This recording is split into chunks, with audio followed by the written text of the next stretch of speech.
Telugu Desam party incharge Jolakanti Brahma Reddy గారిపై దాడి చేసిన సంఘటనలో మరలా వైసీపీ కార్యకర్త చల్లా మోహన్తోని ఒక కంప్లైంట్ ఇప్పించి దాంట్లో హత్యాయత్నం కేసు కట్టారు 24 మంది మీద. సో ఎంత విచిత్రం అంటే, ఎంత ఫూల్స్ లాగా ప్రవర్తించారంటే వీళ్ళు వైసీపీ వాళ్ళు. ఈ చల్లామోహన్ ఎవరైతే కంప్లైంట్ ఇచ్చారో అతను చూడు తలవారు పట్టుకొని మేము బ్రహ్మారెడ్డిని చంపుతాం, తెలుగుదేశం వాళ్ళని చంపుతాం అని రెక్కి నిర్వహించి వీళ్ళు పెట్టుకున్నారు. అంటే ఇతని చేతే కంప్లైంట్ ఫూలిషియస్గా ఇప్పించి మా మీద హత్యాయత్నం కేసు కట్టారు.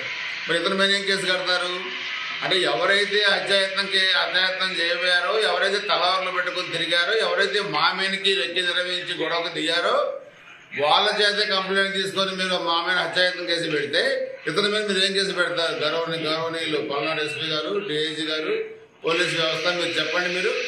కాబట్టి దీని మీద మేము న్యాయ పోరాటం చేస్తాం. ఇతను పెట్టిన కేసు తప్పుడు కేసు. ఇతన్ని పెట్టాలి. ఇతన్ని పెట్టి ఇతని మీద హత్యాయత్నం కేసు పెట్టాలా? వైసీపీ వాళ్ళ మీద మా మీద దాడి చేసేందుకు హత్యాయత్నం కేసు పెట్టాలా?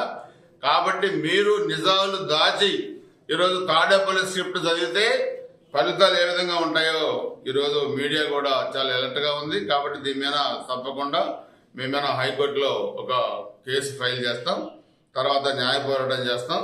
ఈ వ్యక్తి ఇచ్చిన కంప్లైంట్ని స్క్వాష్ పిటిషన్ కూడా వేసి తప్పకుండా న్యాయం జరిగే విధంగా అందరికీ ఈ కేసు నుంచి విముక్తి కలిగే విధంగా కూడా న్యాయ పోరాటం చేస్తాం. ఇతని మీద కూడా మేము డిమాండ్ చేస్తామన్న పోలీసుని ఇతని మీద హత్య కేసును పెట్టాలి, ఇతను ఇచ్చిన కంప్లైంట్ని తీసేయాలని చెప్పి కూడా మేము కోరుతా ఉన్నాం.